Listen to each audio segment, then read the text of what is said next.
Vai, amigos. Esqueci. Vamos lá. Muito calor aqui em Cuiabá. Choveu um pouquinho de manhã. Mas agora tá calor. Passando o programa aqui na Novo Tempo.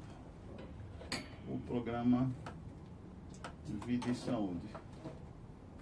Programa Vida e Saúde. Aquele programa que eu falei para vocês da Novo Tempo. Que é um programa muito legal, muito bom. Né? Quem assiste sabe, né? Que é um programa muito bom.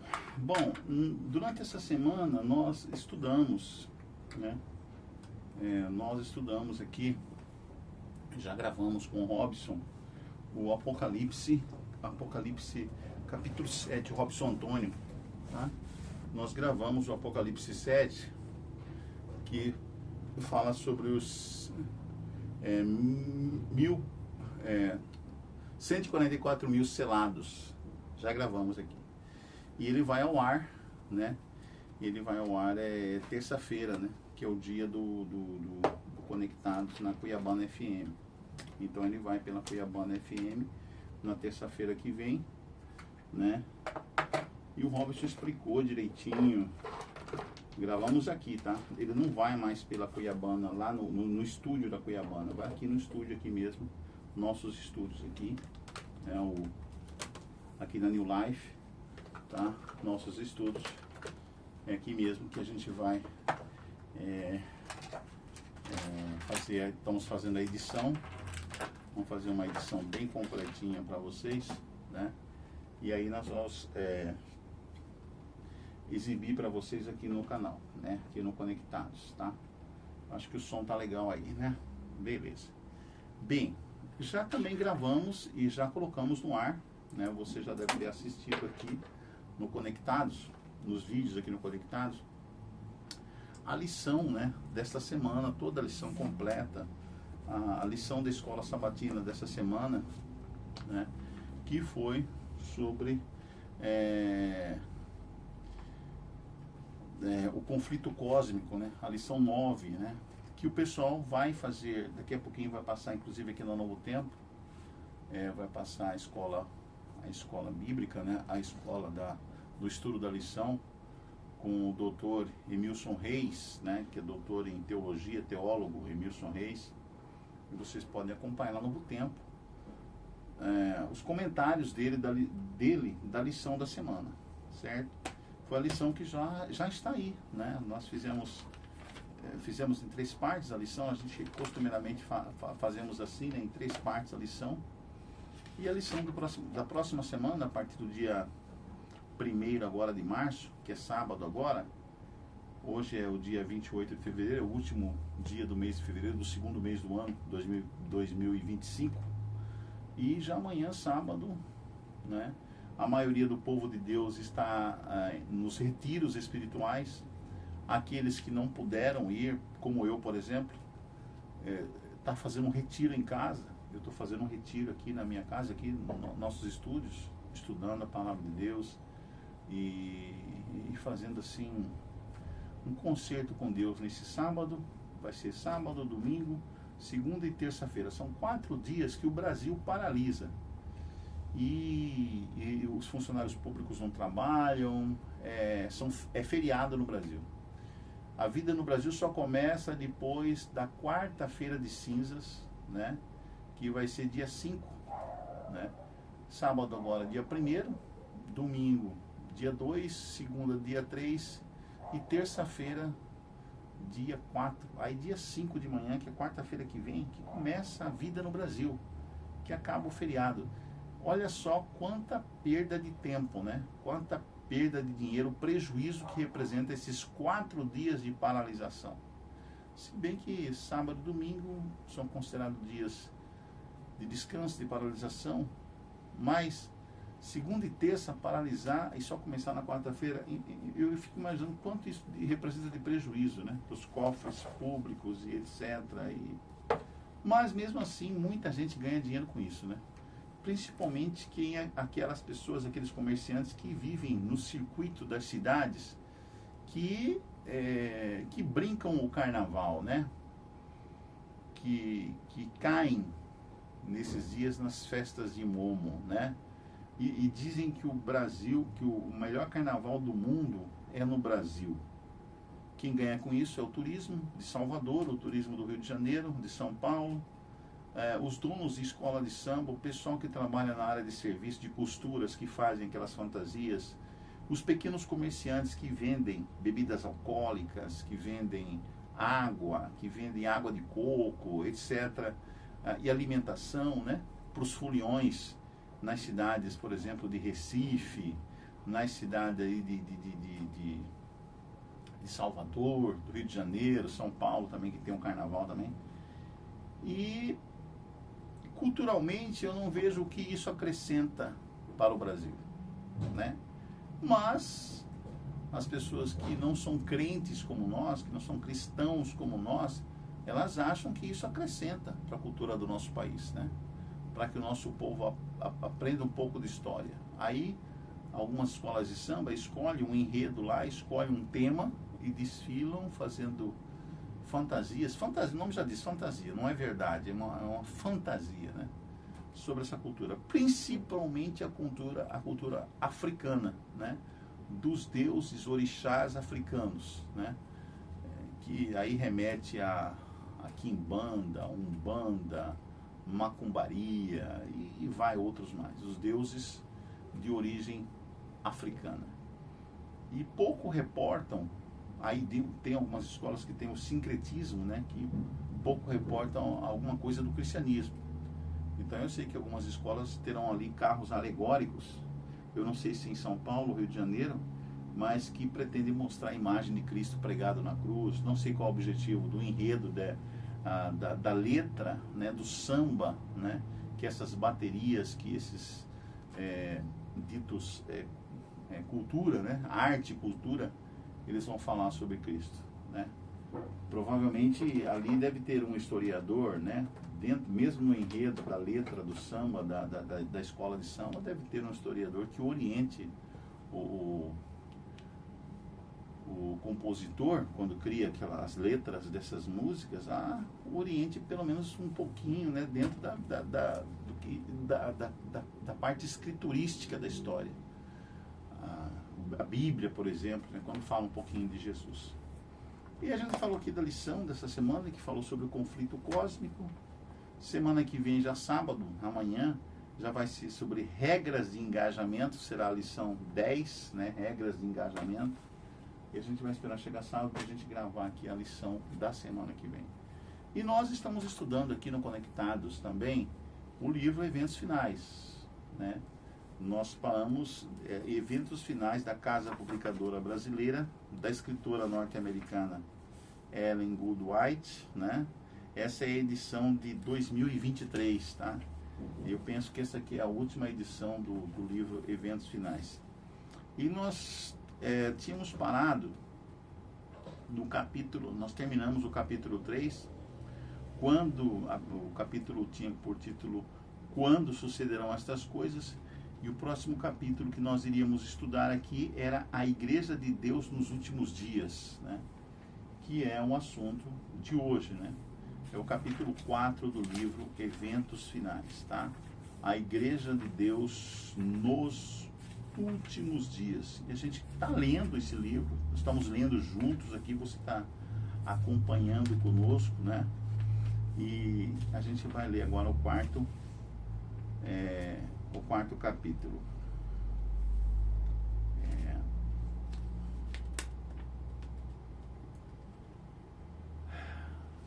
Vamos lá, aqui ó, a Igreja de Deus nos Últimos Dias. Quando a gente usa a palavra igreja, nós estamos falando do povo escolhido de Deus. A palavra eclésia, do grego, né, significa povo, pequeno povo, a eclésia, né? Então, o que é uma eclésia? É um pequeno povo, uma quantidade de pessoas reunidas, o povo reunido. Então, quando fala igreja, aí daí vem a palavra em português, transliterado para o português, a palavra igreja. Então, o que é a igreja de Deus? É o pequeno povo de Deus, um povo pequeno. Interessante, né? Não é um grande povo, não é uma multidão de pessoas. É é um povo pequeno, né? O povo de Deus. Então a igreja, na verdade, é o povo de Deus que guarda os seus mandamentos, que seria o primeiro tópico desse capítulo 4, a igreja de Deus nos últimos dias. Então, Deus tem na terra, é o que diz aqui o texto, Deus tem na terra uma igreja que está erguendo a lei que foi pisada e apresentando aos seres humanos o Cordeiro de Deus que tira o pecado do mundo. Então Deus tem esse povo, tem essa igreja. E ela diz assim que no mundo só existe uma igreja. Mas como assim? Existem milhões de igrejas no mundo? Milhares? Talvez centenas até de milhares de igrejas espalhadas no mundo afora. Só no Brasil há mais de 5.000 igrejas, né? E isso catalogado aí, mais ou menos, né? Em termos de denominações religiosas. Então, no mundo só existe uma, ela diz assim, só existe uma igreja que atualmente se acha na brecha, entre aspas. Na brecha, entre aspas, tá? O que é brecha? Ezequiel 22:30, né? Lá Ezequiel 22 fala que é o povo que está na brecha. É um povo que está na brecha, tapando o muro e restaurando os lugares devastados. Aquele lugar devastado mencionado em Isaías capítulo 58, verso 12. Sejam todos cuidadosos para não clamar contra o único povo que está cumprindo a descrição dada do povo remanescente, que guarda os mandamentos de Deus e tem a fé em Jesus. Deus tem um povo distinto, uma igreja na terra inferior a nenhuma outra, mas a todas superior em suas condições para ensinar a verdade, para vindicar a lei de Deus. Meu irmão, se você está ensinando que a igreja adventista do sétimo dia é Babilônia, você está errado. Quem falou isso? A escritora americana Ellen White, no Testemunhos, no livro Testemunhos para Ministros, página 50, página 58 e página 59. Isso aqui foi publicado em 1893, foi nesse período que ela falou isso aí. Então ela diz que a igreja adventista do sétimo dia não é Babilônia. E quem fala que ela é Babilônia está errado. E aqui o texto diz assim, o outro subtítulo é: eles têm o testemunho de Jesus. À medida que o fim se aproxima e há um contínuo crescimento da obra que tem por objetivo transmitir ao mundo a última advertência, torna-se mais importante para os que abraçaram a verdade ter uma compreensão clara tanto da natureza como da influência dos testemunhos que Deus, em sua providência, vinculou à obra da terceira mensagem angélica desde a sua origem. Testemunhos, volume 5, página 654, publicado em 1889. Os homens poderão apresentar uma justificativa após a outra, e o inimigo procurará desviar as pessoas da verdade. Mas todos os que creem que o Senhor tem falado por intermédio da irmã White e lhe tem dado uma mensagem, estarão livres dos muitos enganos que surgirão nesses últimos dias. Ela é categórica em escrever e em dizer isso. Mensagens escolhidas, volume 3, página 83 e 84, publicado em 1906. Lembra? Eu falei para vocês já aqui anteriormente que Ellen White, ela faleceu em 1915. Né? Então, isso aqui ainda 1906, já no século XX, né? Na primeira década do século XX, ela fez essas declarações aqui e ela foi taxativa quanto a isso. Haverá pessoas dizendo ter visões, quando Deus lhe der um claro testemunho de que essas visões vêm dele, você poderá aceitá-las, mas não as aceite sob nenhum outro testemunho, pois o povo vai ser mais e mais desencaminhado em países estrangeiros e na América do Norte. Mensagens Escolhidas, volume 2, página 72. Os marcos bíblicos da mensagem. Então aqui ela fala sobre o marco bíblico da mensagem, um ponto da Bíblia sobre a mensagem. Tá? Vamos ver. A época de 1844, o ano de 1844, foi um período de grandes acontecimentos, expondo aos nossos olhos, atônitos, a purificação do santuário que ocorre no céu, tendo clara relação com o povo de Deus na terra e com as mensagens do primeiro, segundo e terceiro anjos, defraudando a bandeira em que havia a inscrição, os mandamentos de Deus e a fé de Jesus.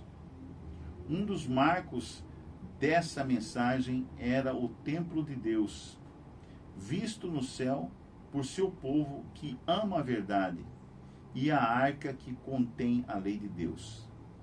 A luz do sábado do quarto mandamento lançava seus fortes raios sobre o caminho dos transgressores da lei de Deus. A não imortalidade dos ímpios é um marco antigo. Não consigo me lembrar de alguma outra coisa que possa ser colocada na categoria dos antigos fundamentos.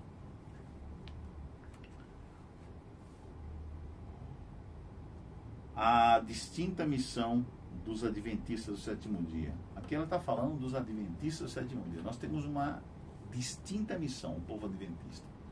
Uma missão diferente. O Senhor nos tornou os depositários de sua lei. Ele nos confiou a sagrada e eterna verdade que deve ser transmitida a outros em fiéis advertências, repreensões e encorajamento. Os adventistas do sétimo dia foram escolhidos por Deus como um povo peculiar, separado do mundo. Com a grande talhadeira da verdade, ele os cortou da pedreira do mundo e os ligou a si, tornou-os representantes seus e os chamou para serem seus embaixadores na obra final de salvação, o maior tesouro da verdade já entregue a mortais. As mais solenes e sérias advertências que Deus já enviou aos seres humanos foi confiado a esse povo a fim de ser transmitido ao mundo. De uma forma especial, os adventistas do sétimo dia foram postos no mundo como vigias e portadores de luz. A eles foi confiada a última mensagem de advertência a um mundo que está morrendo. Sobre eles incidiu a maravilhosa luz da palavra de Deus. Foram incumbidos de uma obra da mais solene importância, a proclamação da primeira, segunda e terceira mensagens angélicas. Nenhuma obra há de tão grande importância. Eles não devem permitir que nenhuma outra coisa lhes absorva a atenção. Testemunhos, volume 9, página 19. Isso publicado em 1909. Por que a igreja foi organizada? Por que a igreja, então, adventista, ela foi organizada? Qual que é o objetivo dessa organização? Vamos ver? Aumentando o nosso número, tornou-se evidente que sem alguma forma de organização haveria grande confusão e a obra não seria levada avante com êxito. A organização era indispensável para prover a manutenção do ministério, para levar a obra a novos campos, para proteger dos membros indignos tanto as igrejas como os pastores, para a conservação das propriedades da igreja, para a publicação da verdade pela página impressa e para muitos outros fins. Seu Espírito nos iluminou, mostrando-nos que deveria haver ordem e perfeita disciplina na igreja. E a organização era essencial. Método e ordem se manifestam em todas as obras de Deus, em todo o universo. A ordem é a lei do céu e deveria ser a lei do povo de Deus sobre a terra. Testemunhos para Ministros, página 26, publicado em 1902. Então, por que a organização da Igreja Adventista? A Igreja Adventista é considerada no mundo, inclusive pela ONU, a maior organização. Está entre as duas maiores organizações do mundo. Tem uma ordem, tem uma disciplina. Ela é perfeita nessa questão de ordem, de organização. Isso é patente aos olhos de todo mundo que quiser fazer uma pesquisa aí no Wikipédia, aí no Google. Quais são as organizações ou instituições, organizações no mundo que são mais bem organizadas? Aí você vai ver aí no Google e na Wikipédia. A Igreja Adventista do Sétimo Dia também, entre elas, né? A organização sempre será essencial. A menos que as igrejas sejam tão organizadas que consigam impor a ordem, não podem esperar nada quanto ao futuro. Testemunhos, volume 1, página 270. Como Satanás se alegraria se alcançasse êxito em seus esforços de se infiltrar no meio desse povo e desorganizar a obra num tempo em que a organização integral é essencial e constitui a maior força para evitar os levantes espúrios e refutar pretensões não apoiadas pela palavra de Deus. Precisamos manter as fileiras uniformemente para que não haja quebra do sistema de organização e ordem, que se ergueu por meio de trabalho sábio e cuidadoso. Não se deve dar autonomia a desordeiros que desejem controlar a obra neste tempo. Alguns têm apresentado a ideia de que, ao nos aproximar do fim do tempo, cada filho de Deus agirá independentemente de qualquer organização religiosa. Mas fui instruída pelo Senhor de que nesta obra não há essa coisa de cada um ser independente. À medida que nos aproximamos da crise final, em vez de achar que há menos necessidade de ordem e harmonia de ação, devemos ser mais sistemáticos do que temos sido até agora.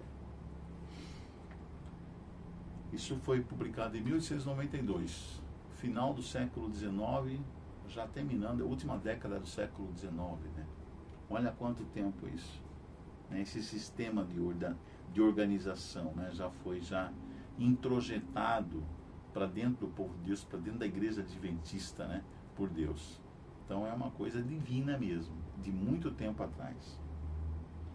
A autoridade especial da Igreja de Deus. Deus investiu sua igreja com autoridade especial e poder que ninguém tem razão em desrespeitar e desprezar, pois ao proceder assim está desprezando a voz de Deus. Deus concedeu à sua igreja o mais alto poder abaixo do céu. É a voz de Deus em seu povo reunido na qualidade de uma igreja que deve ser respeitada. Um tempo de debilidade e cegueira espirituais. Outro tema, outro tópico. tá? Um tempo de debilidade e cegueira espirituais. Eu vou ler esse tópico aqui, aí eu vou dar uma paradinha para eu tomar água, tá? Eu vou ter que ir ali atrás pegar, eu deixei o negócio. O frasco de água, eu tô morrendo de sede aqui, minha boca tá ficando seca, tá bom? Eu vou ler só... Não, melhor eu ir já pegar, já tô falando do assunto, é melhor pegar, né? Pegar água aqui para vocês verem que aqui não tem esse negócio de edição não, tá? Aqui não tem esse negócio de edição, aqui é tudo feito assim, ao vivo, né? Ao vivo é assim mesmo, né? Como dizia um grande apresentador, né? Quem sabe faz ao vivo. Então vocês me permitem eu tomar água, tá? A boca tá seca.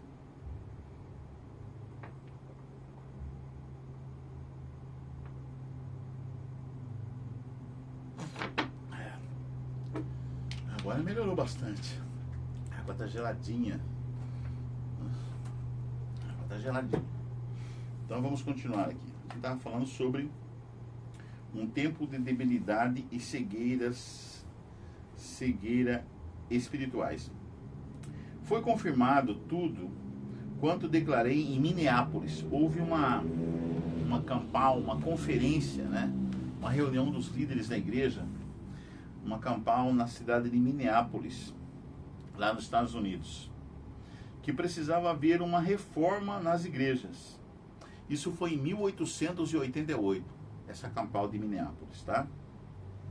Uma reforma nas igrejas. Deviam ser efetuadas reformas, pois a debilidade e a cegueira espirituais se apossaram das pessoas que tinham sido agraciadas com grande luz e preciosas oportunidades e privilégios. Como reformadoras, elas haviam saído das igrejas denominacionais, mas desempenham agora uma parte semelhante à que desempenharam as igrejas. Tínhamos a esperança de que não haveria necessidade de outra saída, embora nos esforcemos por preservar a unidade do Espírito no vínculo da paz. Não deixaremos pela caneta e pela voz de protestar contra o fanatismo. A Ellen White, material de Ellen White de 1888, nas publicações de Minneapolis, né? Página 356, 357. Isso aqui foi publicado em 1889, um ano depois das conferências de Minneapolis, né? Da campal de Minneapolis. Cristo diz o seguinte daqueles que se orgulham de sua luz, mas não andam nela. Por isso, eu vos digo que haverá menos rigor para Tiro e Sidom no dia do juízo do que para vós. E tu, Cafarnaum, ou seja, e tu, adventistas do sétimo dia, que tiveram grande luz, que te ergues até aos céus, com referência aos privilégios. Serás abatida até os infernos, porque se em Sodoma tivessem sido feitos os prodígios que em ti se operaram, teria ela permanecido até hoje. Ela faz aqui uma referência, né, a Cafarnaum. Cafarnaum é a cidade onde Jesus mais pregou, mais tempo viveu. Um lugar, Cafarnaum, foi a cidade onde mais ele apresentou milagres e pregações, né, na região ali de Cafarnaum. Cristo, inclusive, morava em Cafarnaum quando ele encontrou os discípulos, os apóstolos, né, e ele fez grandes sinais, milagres e muitos ensinamentos lá em Cafarnaum. Então ele compara Cafarnaum à igreja adventista do sétimo dia, que tem grandes privilégios, né, grandes testemunhos, mensagens para transmitir ao mundo. A igreja está na condição laodiceana, de mornidão espiritual. A presença de Deus não está no meio dela. Olha só, ela é bem clara. A igreja está na condição laodiceana.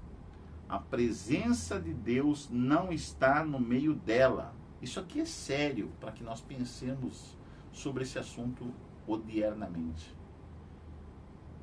A presença de Deus não está no meio dela.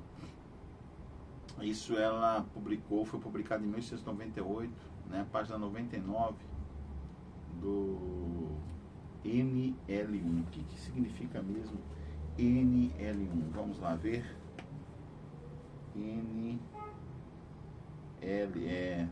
Notebook, anotações, né? Leaflets. Notebook Leaflets, volume 2. Anotações de Ellen White, né? Ela anotava. Interessante que Ellen White, ela escrevia as coisas, ela tinha um péssimo inglês. Ellen White só tinha até a 4ª série primária. Então ela tinha 2 secretárias que ela escrevia, tinha a primeira secretária que pegava o que ela escrevia e fazia uma correção, reescrevia o que ela escrevia, editora, tá? Aí vinha outra secretária, que era uma pessoa que tinha uma graduação superior, que fazia uma revisão maior e que fazia as correções daquilo que ela escrevia. Aí fazia as concordâncias, as correções dentro da gramática inglesa, né, da época dela. E aí, depois que eram feitas essas correções, então depois esses escritos de Ellen White eram impressos, tá? Depois dessas devidas revisões. Então essas secretárias eram pagas e recebiam um salário para fazerem esse trabalho. Então a igreja está na condição laodiceana, a presença de Deus não está no meio dela.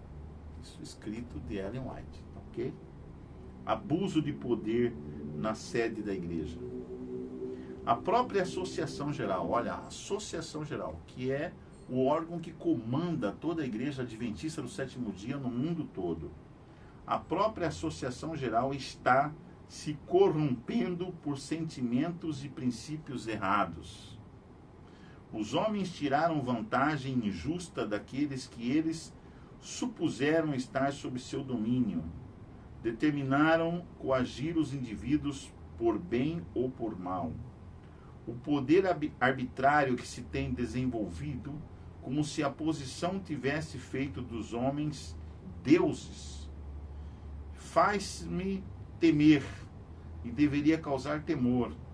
É uma maldição onde quer e por quem quer que seja exercido. Testemunhos para Ministros, página 359 a 361. Isso ela falou em 1895, naquele contexto de 1895. Uns poucos homens têm pesadas responsabilidades e alguns não fazem de Deus o seu conselheiro. O que sabem esses homens das necessidades da obra em campos estrangeiros? De que modo poderão saber como decidir as questões que chegam até eles? São necessários 3 meses para que os que estão em campos estrangeiros recebam uma resposta, mesmo que não demorem para enviar a dúvida. Bom, isso aí foi em 1896. Hoje nós estamos em 2025. Então, hoje com a tecnologia, com o celular, com todo mundo virtual, né? Você fala aqui ao vivo, você conversa com uma pessoa lá na Austrália aqui pelo celular. Eu converso com minha filha está no Canadá, ela está em Vancouver, eu converso com ela assim ao vivo pelo celular. Quer dizer, hoje a mensagem chega na mesma hora que se fala aqui. Lá em Vancouver é 4 horas, por exemplo, isso aqui é 4 horas da tarde, lá é 1 hora da tarde. 4 horas de diferença no fuso horário. Mas a gente conversa. Às vezes eu estou aqui 10 horas da noite e ela chegou em casa do serviço à tarde e ela está se aprontando e a gente está conversando, né? Porque ela chegou em casa para descansar, às vezes está descansando numa poltrona, aí a gente conversa. Quando a gente conversa no domingo, eu tenho que esperar ela acordar lá pelas 10, 11 horas da manhã, que eu ligo para ela, ela está assim, mesmo que acordando, levantando, né? Porque o domingo é o dia que ela tira para descansar, né? Trabalha a semana toda. Então, para você ter uma ideia, hoje com a tecnologia, hoje com o celular, você conversa pelo computador e pelo celular, né? Pelo tablet, você conversa com a pessoa ao mesmo tempo. Então, não tem mais essa demora de 3 meses, né? Para chegar uma notícia do pastor que está lá liderando, lá na Associação Geral, para o pastor que, por exemplo, está lá na África ou está lá na Austrália. Né? Se o pastor que está lá na África ou na Austrália, ele tem um Wi-Fi, né? Ele tem um celular na mão, ele na mesma hora conversa com o presidente da Associação Geral. E ele pode conversar com o presidente da Associação Geral pessoalmente e ouvir as ordens dele no mesmo momento que lá ele proferia essas ordens, ou ele fazia um sermão, né, de aconselhamento ou de direcionamento da igreja. Não é mais como nessa época aqui que ela escreveu esse livro. Né? Então, os que vivem em países distantes não farão o que o bom senso lhes diz que é correto sem primeiro pedir permissão a Battle Creek. Na época, a Associação Geral era em Battle Creek, né? Uma cidade chamada Battle Creek, que ficava no Michigan, né? Ao noroeste dos Estados Unidos da América. Michigan fica, o estado do Michigan, né? Michigan State, o estado do Michigan fica a noroeste dos Estados Unidos, acima de Nova York, lá para cima, né? Battle Creek era a cidade onde ficava a Associação Geral. Hoje a Associação Geral é em Washington DC, né? É no município de Washington, no distrito, né? No Distrito Federal, fica em Washington, é em outro lugar, não é mais em Battle Creek, ok? Os que vivem em países distantes, eu já acabei de ler, né? Antes de prosseguir, eles aguardam o sim ou o não desse lugar, ou seja, da Associação Geral, que não é mais o caso hoje em dia, né? Então essa mensagem aqui já está muito defasada, né, pelo tempo e pelo atual situação da igreja. Não é sensato escolher só um homem para presidente da Associação Geral. Naquela época era só o presidente da Associação Geral, né? Hoje nós temos vários presidentes, que são chamados de presidentes associados. Por exemplo, aqui para essa região da América Latina, é o pastor Stanley Arco. Né? O Stanley Arco é o presidente, né, da Associação Geral para a América Latina, para a América do Sul. Então já não é só mais um presidente da Associação Geral, são vários presidentes, né, responsáveis pelos campos da pregação do Evangelho na Igreja Adventista, pelos campos da Igreja Adventista do Sétimo Dia. Né? O campus é chamado de divisão. No caso nosso, a divisão sul-americana, né? Líderes imprudentes não falam por Deus. Isso aqui ela publicou em 1896, tá? Vamos entrar no contexto do tempo histórico aqui, ok? A voz de Battle Creek, que tem sido considerada como autoridade para determinar de que maneira deve ser efetuada a obra, não é mais a voz de Deus. Naquele contexto lá. Faz alguns anos que eu considerava a Associação Geral como a voz de Deus. Isso aqui ela falou em 1898. Que esses homens encontram um lugar sagrado, que esses homens se encontram num lugar sagrado para serem como a voz de Deus para o povo, conforme antes acreditávamos ser a Associação Geral. É algo que já passou. Né? Isso ela falou no dia 3 de abril de 1901, no começo do século XX. Página 25 do GCB. O que é GCB? Vamos ver lá as abreviações. GCB é The General Conference Bulletin, o boletim da Conferência Geral, tá? Boletim da Conferência Geral. Ela escreveu isso aqui. É algo que já passou. Não há necessidade de uma nova denominação. Olha, então vamos, já que é assim, dona Ellen White, então vamos criar uma nova denominação, uma nova igreja. Aí ela fala que não há necessidade de criar uma nova igreja, uma nova denominação, né? Uma nova instituição aí. Vocês estão usando passagens dos testemunhos que falam do fim do tempo, da graça e da sacudidura do povo de Deus, para falar da saída dentre esse povo de outro povo mais puro e mais santo que surgirá. Ora, tudo isso agrada ao inimigo. Se muitos de fato aceitassem esses pontos de vista e falassem e agissem fundamentados nisso, veríamos uma das maiores exibições de fanatismo jamais testemunhadas entre os adventistas do sétimo dia. Isso é o que Satanás quer. O Senhor não lhes deu uma mensagem para considerar os adventistas do sétimo dia como Babilônia e chamar o povo de Deus a sair dela. Todas as razões que podem ser juntadas nesse sentido, para mim não têm o menor peso, porque o Senhor me concedeu luz em oposição a essa mensagem. Estou certa de que o Senhor ama a sua igreja. Ela não deve ser desorganizada ou segmentada em átomos independentes. Não há nisso a mínima coerência. Não existe a menor evidência de que tal coisa venha a ocorrer. Digo-lhes, meus irmãos, que o Senhor tem um corpo organizado por intermédio do qual ele irá atuar. Quando alguém se afasta do corpo organizado do povo, que observa os mandamentos de Deus, quando começa a pesar a igreja em balanças humanas e a acusá-la, pode ficar certo de que Deus não o está dirigindo. Essa pessoa está no caminho errado. Isso aqui ela falou em 1893, tá?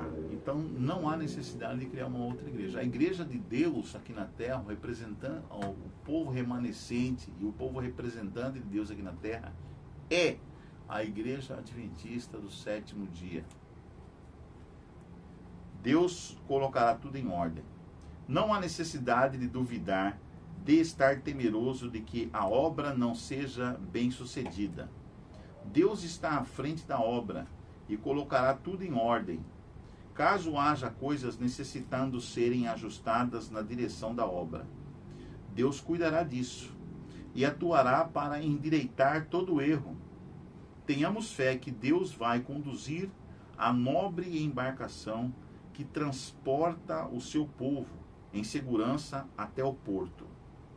Não tem Deus uma igreja viva? Ele tem uma igreja, mas é a igreja militante e não a igreja triunfante. Entristecemo-nos de que haja membros defeituosos, de que haja joio no meio do trigo. E embora existam males na igreja e tenham que existir até o fim do tempo do mundo, a igreja destes últimos dias deve ser a luz deste mundo poluído e desmoralizado pelo pecado. A igreja frágil e defeituosa, precisando ser repreendida, advertida e aconselhada, é o único objeto na terra ao qual Cristo confere sua suprema consideração. Testemunho para Ministros, página 45 e 49, 1893. As fortalezas de Satanás jamais irão triunfar. A vitória acompanhará a terceira mensagem angélica. Como o capitão do exército do Senhor derrubou os muros de Jericó, assim triunfará o povo que guarda os mandamentos do Senhor, e serão derrotados todos os elementos oponentes. Isso foi publicado em 1898. Distribuição de responsabilidades. O que necessitamos agora é de reorganização. Precisamos começar pelos alicerces e edificar sobre um princípio diferente. Há homens que estão à frente de nossas várias instituições, dos interesses educacionais e das associações em localidades e estados diferentes. Todos eles devem ser homens representativos, ter voz ativa para elaborar e aprovar os planos que serão postos em execução. Deve haver mais de 1, 2 ou 3 homens para atender a todo o vasto campo. A obra é grande e não há uma mente humana que, por si só, possa planejar o que precisa ser feito.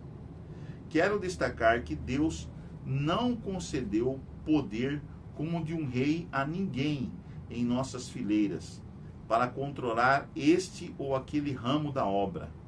O trabalho tem sido restringido pelos esforços para controlá-lo em todo o sentido. Precisa haver uma renovação, uma reorganização, tem que ser concedido mais poder e autoridade às comissões. Publicado no Boletim da Igreja da Conferência Geral, em 3 de abril de 1901, página 25 e 26. Devem ser formadas novas associações. Estava de acordo com o plano de Deus que fosse organizada a união na Oceania. Não é necessário, isso aqui já tem, né? Há muito tempo já tem várias uniões e várias associações lá na Oceania. Não é necessário pedir o Conselho de Battle Creek, que na época era, como eu disse, a sede da Associação Geral. A milhares de quilômetros de distância e ter que esperar semanas pela resposta. Aqueles que se encontram no próprio local devem decidir o que tem de ser feito. Boletim da Conferência Geral de 5 de abril de 1901, página 69 e 70. Atuação de Deus na Assembleia de 1901. Aí nós vamos ver a atuação divina, né, nessa Assembleia. Nós temos aqui mais 1, 2, 3 páginas para terminarmos. Paciência, amigo. Quem você acha que tem estado entre nós desde que começou essa Assembleia? Quem tem mantido afastados os aspectos censuráveis que geralmente aparecem numa reunião como essa? Quem tem andado de um lado para o outro nos corredores deste tabernáculo? O Deus do céu e seus anjos. E eles não vieram até aqui para nos censurar, mas para nos conceder mentes sãs e tranquilas. Eles têm estado entre nós para realizar os projetos de Deus e deter os poderes das trevas, para que não fosse impedida a obra que ele queria que se realizasse. Os anjos de Deus têm atuado em nosso meio. Então Deus organizou essa igreja e ele está no controle dessa igreja. Ok? Deus e os anjos celestes. Nunca fiquei tão surpresa em toda a minha vida do que pelo rumo que as coisas tomaram nessa reunião. Esta obra não é nossa, é conduzida por Deus. Foram-me apresentadas instruções a esse respeito, mas até que a questão fosse resolvida nesta reunião, não conseguia entender essas instruções. Anjos de Deus têm andado de um lado para o outro nessa congregação. Desejo que cada um de vocês se lembre disso. E desejo que se lembre também de que Deus disse que curaria as feridas de seu povo. Boletim da Conferência Geral de 25 de abril de 1901, página 463 e 464. Durante a Assembleia da Associação Geral, o Senhor atuou poderosamente em favor de seu povo. Toda vez que penso nessa reunião,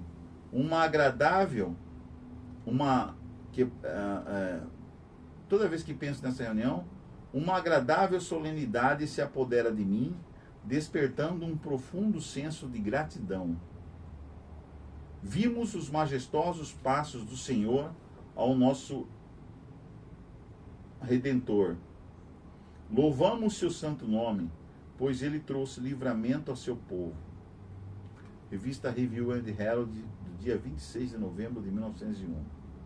Tem sido necessário organizar uniões para que a Associação Geral não exerça um domínio arbitrário sobre as associações. O poder conferido à associação não deve ficar concentrado em um só homem, ou em 2 ou 6. Deve haver um conselho de homens supervisionando cada parte. Mensagem 26, 3 de abril de 1903. É afirmada a confiança da organização adventista. Então, a organização adventista, ela não está sob o controle de um homem só, tá? É o presidente da Associação Geral. Não, lá tem vários departamentos, tem vários presidentes, né? E tem, em cada região do mundo, tem as divisões, e cada divisão tem um presidente, né? O presidente daqui, como eu disse para vocês, da divisão sul-americana, é o Stanley Arco, que inclusive foi meu colega de curso de teologia, né? Nós estudamos na mesma classe de teologia Isso em 1983, 84, 83. 83. Eu acho que Stanley, se ele me vir aqui no YouTube, ele vai se lembrar de mim. Não sei. Pode ser que não, né? Inclusive, ele foi pastor aqui em Cuiabá, Mato Grosso. Ele foi pastor aqui, pertencente aqui à Missão Mato Grossense, bem no comecinho da carreira dele de pastor. Hoje ele é presidente da Associação Geral, da Associação da Divisão Sul-Americana. Que felicidade, Stanley, que bom, né? Que bom. Seu crescimento é proporcional à sua sabedoria e à sua consagração a Deus, né?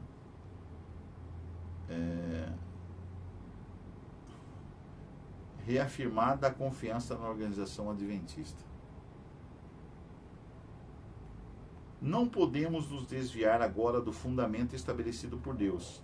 Não temos que criar uma nova organização, pois isso significaria a apostasia da verdade. Fui instruída a dizer aos adventistas do sétimo dia em todo o mundo que Deus nos chamou como um povo para sermos seu tesouro particular. Ele designou que sua igreja na terra esteja perfeitamente unida no Espírito e conselho do Senhor dos exércitos até o fim do tempo. Por vezes, quando um pequeno grupo de homens, aos quais se acha confiada a direção geral da obra, tem procurado, em nome da Associação Geral, executar planos imprudentes e restringir a obra de Deus, tenho dito que eu não poderia por mais tempo considerar a voz da Associação Geral, representada por esses poucos homens, como a voz de Deus. Mas isso não equivale a dizer que as decisões de uma Associação Geral, composta de uma assembleia de pessoas representativas e devidamente designadas de todas as partes do campo, não deva ser respeitada. Deus ordenou que os representantes de sua igreja de todas as partes da terra, quando reunidos numa assembleia geral, tenham autoridade. O erro que alguns estão em perigo de cometer é dar a opinião e ao juízo de um homem ou de um grupo, de um pequeno grupo de pessoas, a plena medida de autoridade e influência de que Deus revestiu sua igreja no juízo e na voz da Associação Geral, reunida para fazer planos para a prosperidade e o progresso de sua obra. Testemunhos, volume 9, página 260, escrita em 1909. Deus investiu sua igreja de especial autoridade e poder, por cuja desconsideração e desprezo ninguém pode se justificar, pois aquele que procede assim despreza a voz de Deus. Sou animada e beneficiada a compreender que o Deus de Israel ainda guia seu povo, disse a escritora Ellen White, e que continuará com ele até o fim. Então Deus vai continuar com essa igreja, com esse povo, até o fim. Uma declaração de William C. White. Eu lhe contei, a senhora Lida Scott, como minha mãe considerava a experiência da igreja remanescente. E falei sobre o seu ensino evidente de que Deus não permitiria que essa denominação apostatasse. Quem está falando isso aqui é o filho de Ellen White, William C. White.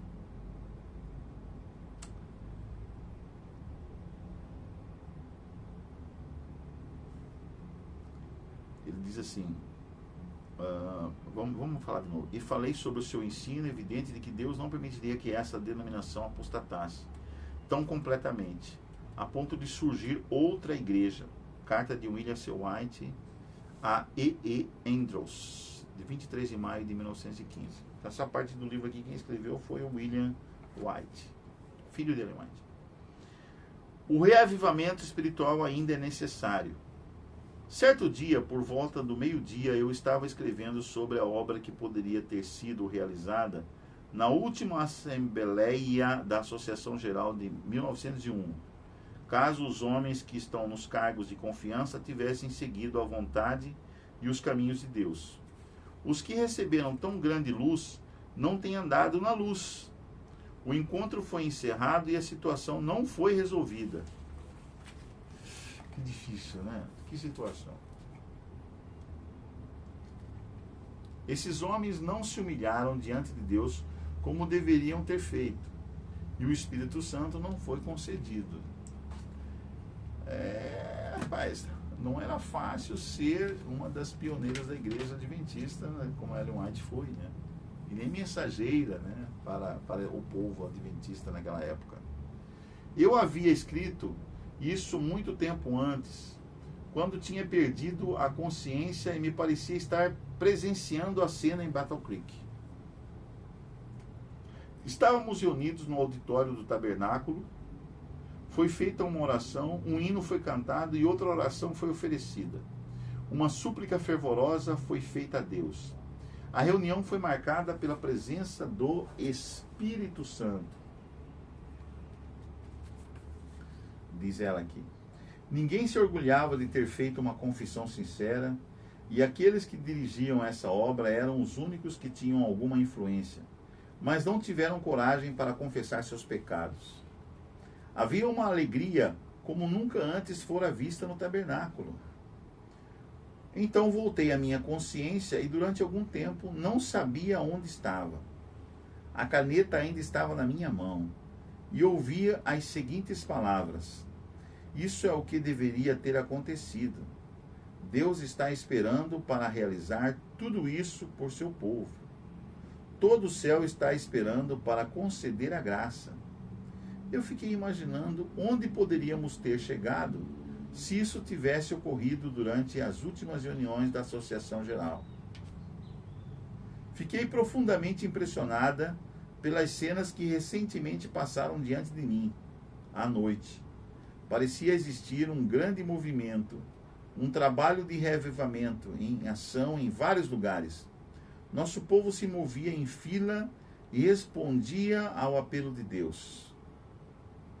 Isso aqui ela escreveu 2 anos antes dela falecer, em 1913. Ela teve essa visão. A paciência de Deus. A igreja falhou. Falhou lamentavelmente em corresponder às expectativas de seu Redentor. E mesmo assim o Senhor não se afastou de seu povo. Ainda é complacente com ele. Não por causa de alguma bondade, mas para que o seu nome não seja desonrado perante os inimigos da verdade e da justiça, para que os agentes satânicos não exultem na destruição do povo de Deus. Por muito tempo, ele tem suportado sua teimosia, descrença e insensatez.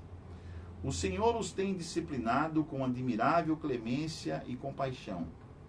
Se atenderem às suas instruções, ele removerá suas más tendências, salvando-os com uma salvação eterna e os tornando monumentos eternos do poder de sua graça. Devemos nos lembrar de que a igreja, enfraquecida e defeituosa como seja, é o único objeto na terra ao qual Cristo concede sua suprema consideração. Com dedicação, cuida dela constantemente e a fortalece por seu Espírito Santo. Deus coopera com os que são fiéis a Ele. O Senhor Jesus sempre terá um povo escolhido para servi-lo. Quando o povo judeu rejeitou a Cristo, o príncipe da vida, ele lhes tirou o reino de Deus e o entregou aos gentios. Deus continuará lidando com cada ramo de sua obra de acordo com esse princípio. Quando uma igreja demonstra ser infiel à palavra de Deus, seja qual for sua posição, e por mais elevada e sagrada que seja sua vocação, o Senhor não pode mais cooperar com ela. Outras pessoas são então escolhidas para assumir responsabilidades importantes. No entanto, se essas pessoas, por sua vez, não purificarem a vida de toda a má ação, se não estabelecerem princípios puros e santos em todos os aspectos de sua vida, o Senhor as afligirá e humilhará dolorosamente e, a não ser que se arrependam, as removerá da posição que ocupam, tornando-as um vexame.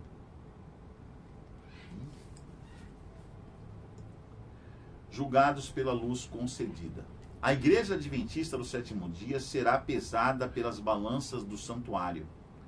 Ela será julgada pelos privilégios e vantagens que tem desfrutado.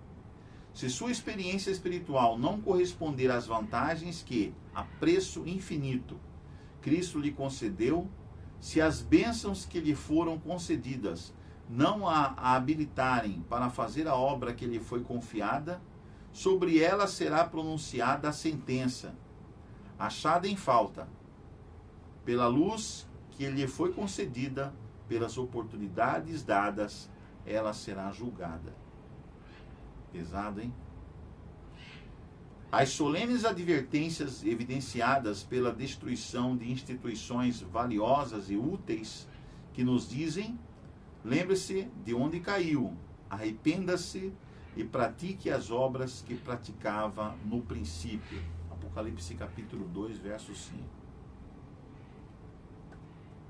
A menos que se arrependa e se converta, a igreja que agora está se levedando com sua apostasia comerá do fruto dos próprios atos, até que tenha aversão a si mesma. Ela será curada quando resistir ao mal e escolher o bem, quando buscar a Deus com toda a humildade e alcançar sua alta vocação em Cristo, permanecendo na plataforma da verdade eterna e pela fé utilizar os dons que para ela estão preparados. Aparecerá na simplicidade e pureza que Deus lhe deu, livre de envolvimentos terrenos, mostrando que a verdade com efeito a libertou. Então, seus membros serão realmente os escolhidos de Deus, os seus representantes. Testemunhos, volume 8, de 21 de abril de 1903. Uma advertência para nós. Nesses últimos dias, o povo de Deus será exposto aos mesmos perigos que o antigo Israel. Os que não aceitarem as advertências que Deus dá cairão nos mesmos perigos que o Israel do passado e não poderão entrar no descanso por causa da incredulidade. O antigo Israel sofreu calamidades por causa dos corações não santificados e das vontades insubmissas. Sua rejeição final como nação foi o resultado da própria incredulidade, confiança em si mesmo, impenitência, cegueira mental e dureza de coração. Em sua história há um aviso de perigo para nós. Cuidado, irmãos, para que nenhum de vocês tenha coração perverso e incrédulo, que se afaste do Deus vivo, pois passamos a ser participantes de Cristo, desde que de fato nos apeguemos até o fim à confiança que tivemos no princípio. Hebreus capítulo 3, verso 12 e 14. A igreja militante é imperfeita. A igreja militante não é a igreja triunfante, e a terra não é o céu. A igreja compõe de homens e mulheres falhos e imperfeitos, que são apenas alunos na escola de Cristo, a fim de serem preparados, disciplinados, educados para esta vida e para a futura vida imortal. Algumas pessoas parecem pensar que, ao entrar na igreja, verão suas expectativas cumpridas e só encontrarão os que são puros e perfeitos. Essas pessoas zelosas, ao verem faltas nos membros da igreja, dizem: abandonamos o mundo para não nos associarmos com indivíduos maus, mas aqui também está o mal. E perguntam, como os servos da parábola: de onde veio o joio? Mas não precisamos ficar assim decepcionados, pois o Senhor não nos autorizou a chegar à conclusão de que a igreja é perfeita. E todo o nosso zelo não terá êxito em tornar a igreja militante tão pura quanto a igreja triunfante.